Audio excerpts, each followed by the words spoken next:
यह कहानी एक ऐसे परिवार की है जिस परिवार में बाप और बेटा होते हैं। पिता का नाम राजीव चौधरी और बेटा का नाम रवि होता है। राजीव जी की पत्नी का देहांत कुछ साल पहले ही हो गई थी, पर बेटा रवि बचपन से ही मंदबुद्धि होता है। घर में देख रेख के लिए कोई और नहीं होता है। रवि बचपन से ही मंदबुद्धि होता है, इसी वजह से उसकी शादी जल्दी नहीं हो पाती है। घर में खाना बनाने और घर परिवार की देखरेख करने वाली कोई औरत नहीं होती है, जिसके कारण अक्सर काम पे जाने में बाप बेटे को लेट हो जाता है।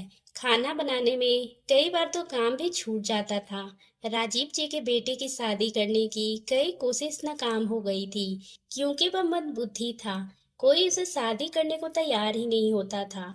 तभी एक बार गांव में एक भिक्षा मांगने पंडित आते हैं, पर वो भिक्षा मांगने के बदले लोगों का हाथ की रेखा देखकर उसका भविष्य बताया करते थे।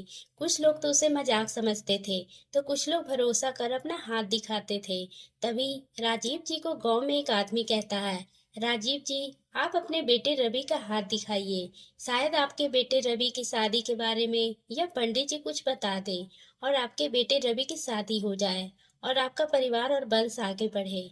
ये बात सुनकर राजीव जी सोचते हैं कि ठीक ही तो कह रहे हो भाई। इतना कहकर वो अपने बेटे रवि को बुलाते हैं और उसका हाथ देखने वाले पंडित जी को कहते हैं, कृपया मेरे बेटे का हाथ देखकर उसकी शादी के बारे में बताइए पंडित जी। अगर आपका बात सही निकला तो मैं आपको अपनी खुशी से दक्षिणा के साथ साथ आपको धोती कुर्ता भी दूंगा, क्योंकि यहाँ के लोग कहते हैं इसकी शादी नहीं होगी। अगर होगी तो इसके जैसे ही मंदबुद्धि लड़की ढूंढनी होगी, कहीं मिले तो शादी होगी। तभी पंडित जी कहते हैं, ठीक है जजमान, मैं देखता हूँ।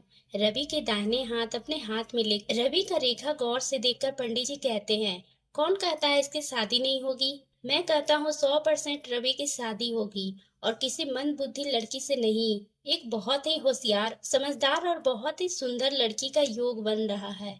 पंडित जी के मुंह से ये बात सुनकर रवि के पिताजी बहुत ही खुश होते हैं। तब पंडित जी से कहते हैं, सच में ये बात कह रहा हूँ, मेरी बात पूरी सही साबित होगा। आप अपना धोती कुर्ता तैयार रखिए, अगले महीने तक इसकी शादी का संयोग बन रहा है। राजीव जी ने पंडित जी को 501 रुपये अपनी खुशी से देते और कहते हैं, यह तो कुछ भी नहीं है पंडित जी, अगर आपकी बात सच में सही निकली तो मैं आपको 501 दे रहा हूँ। उस दिन आपको खुशी से धोती कुर्ता भी दूंगा। पंडित जी कहते हैं, हाँ जजमान, जरूर होगा, और मेरी बातें एक बार और आपसे कहना है। राजीव जी ये सुनकर कहते हैं, हाँ पंडित जी कहिए, कौन सी बात है? पंडित जी कहते हैं, प्राइवेट बात है, आपसे अकेले में कहना है।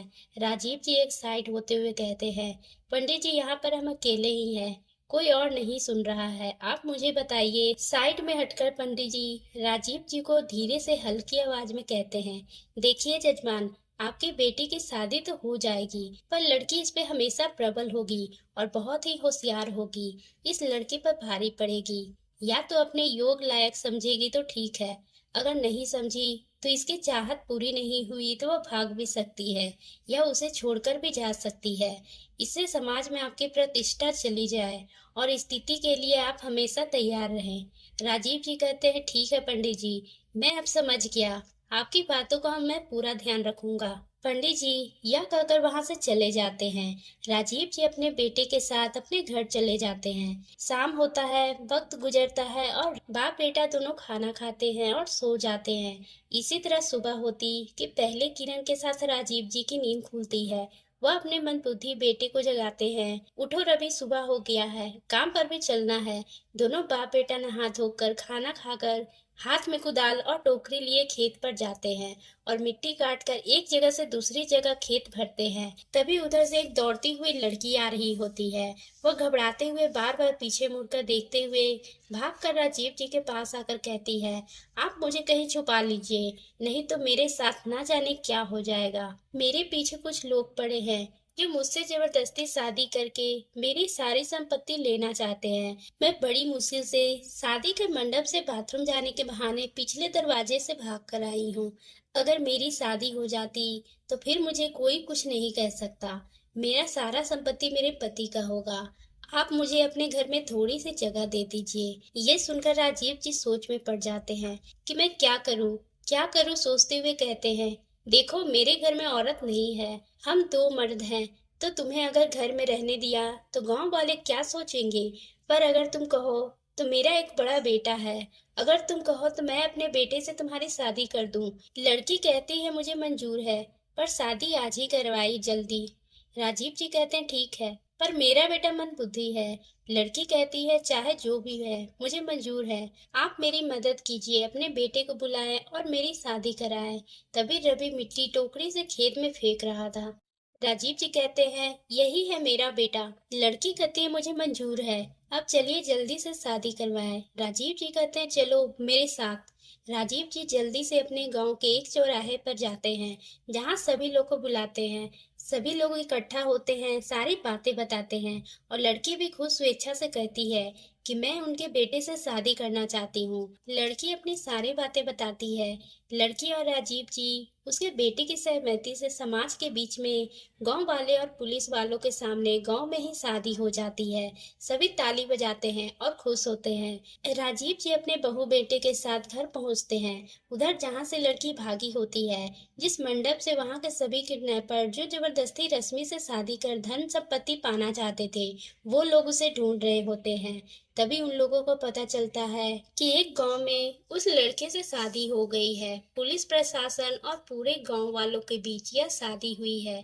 यह सुनकर सभी किडनैपर अपने आप से बातें करते हैं कि अब तो कोई फायदा नहीं उसे ढूंढकर, और समाज वालों के सामने उसकी शादी हुई है। अब उसकी सारी संपत्ति उसके पति का ही होगा। अगर हम लोग कुछ करते हैं तो सिर्फ फंसेंगे और हम लोगों को कुछ हाथ नहीं लगेगा।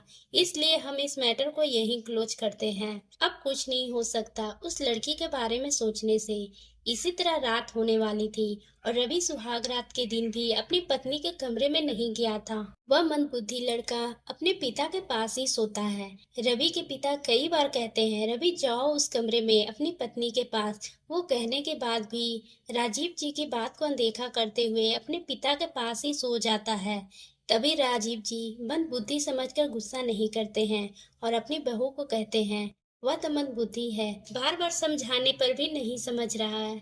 तुम ही जाकर उसके पास सो जाओ। रश्मि उठकर अपने पति रवि के पास आ जाती है और कई तरह से कोशिश करती है कि वो रवि से बात करे, पर इन सब चीजों पर रवि का कोई असर नहीं होता है। वह बगल में ही सोता है। रश्मि की सारी कोशिश बेकार और नाकाम रहती है। बहुत रात हो जाती है।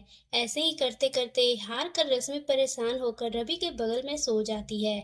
सुबह नींद खुलती है तो रश्मि घर का सारा कामकाज करती है, खाना बनाती है और अपने सोए पति रवि को उठाने उसके पास जाती है। पर रवि कुछ बातों का जवाब देता है तो कुछ बातों का ध्यान भी नहीं होता, क्योंकि उसकी समझ में जितना आता है उसी हिसाब से वह बात करता। इसी तरह महीने बीत गए थे। एक दिन रवि और उसके पिता राजीव जी खेत में काम कर रहे थे। काम करते करते 3 बज गए थे, पर अभी तक रश्मि खाना लेकर नहीं आई होती। यह देखकर खेत में काम कर रहे राजीव जी अपने बेटे रवि से कहते हैं तुम जाओ खाना खा लेना और मेरे लिए भी खाना लेकर आ जाना। पता नहीं आज बहू खाना लेकर अब तक क्यों नहीं आई। यह सुनकर रवि कहता है आप जाइए, मैं यही काम करूंगा। पर कई बार राजीव जी रवि को जाने के लिए कहते हैं और समझाते हैं, पर रवि बार बार एक ही जवाब देता है आप जाइए, मैं यही काम करूंगा, पर खाना खाकर खाना लेकर आइएगा।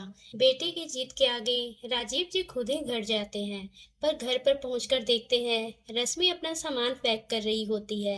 ये देखकर राजीव जी कहते हैं क्या कर रही हो बहू, तुम कहीं जाने की तैयारी कर रही हो? आज खाना भी नहीं लाई खेत में। उदास और परेशान शब्दों में रश्मि कहती है आप तो जानते ही हैं मैं किन परिस्थितियों में आपके बेटे से शादी की थी, पर उसे शादी के बाद भी मैं आज तक कुंवारी हूँ। जैसे कि कोशिश की आपके बेटे को समझ सकूं कि मैं उसकी पत्नी हूँ, पर वह तो पलटकर मेरी तरफ एक बार भी नहीं देखा आज तक। महीना गुजर गया पर आपके बेटे ने कोई बदलाव नहीं हुआ। वह मेरी तरफ पलटकर देखता तक नहीं। इसलिए मैं जाना चाहती हूँ, क्योंकि मैं किसी को मजबूरी के रिश्ते में नहीं बांध कर रखना चाहती। आपका बेटा वैवाहिक जीवन को नहीं समझता है, इसलिए मैं उसकी खुशी के लिए मैं उससे दूर अपने घर जाना चाहती हूँ। यह सुनकर राजीव जी सबको समझ जाते हैं। उन्हें पंडित जी के बताई हुई बातें याद आती है। यह सब सोच समझकर राजीव जी कहते हैं, तुम्हें कहीं जाने की जरूरत नहीं है, बहुत सब ठीक हो जाएगा। रश्मि कहती है, कैसे पिताजी, रवि तो कुछ समझ ही नहीं आता है, मैं कैसे उसे एहसास दिलाऊंगी कि मैं उसकी पत्नी हूँ। राजीव जी ने कहा, बहुत तुम चिंता मत करो, मैं तुम्हारी कल दूसरी शादी करने का इंतजाम करूंगा। अगर रवि तुम्हें अगर पत्नी मानता है तो वह तुम्हारी दूसरी शादी होने नहीं देगा और उसे यह समझ आएगा वह तुम्हारा पति है। अगले ही दिन ससुर जी ने किसी गांव में एक लड़की को बुलाकर आंगन में शादी का मंडप बिठाया और एक पंडित जी को भी बुलाकर हमारी शादी करवाने वाले थे।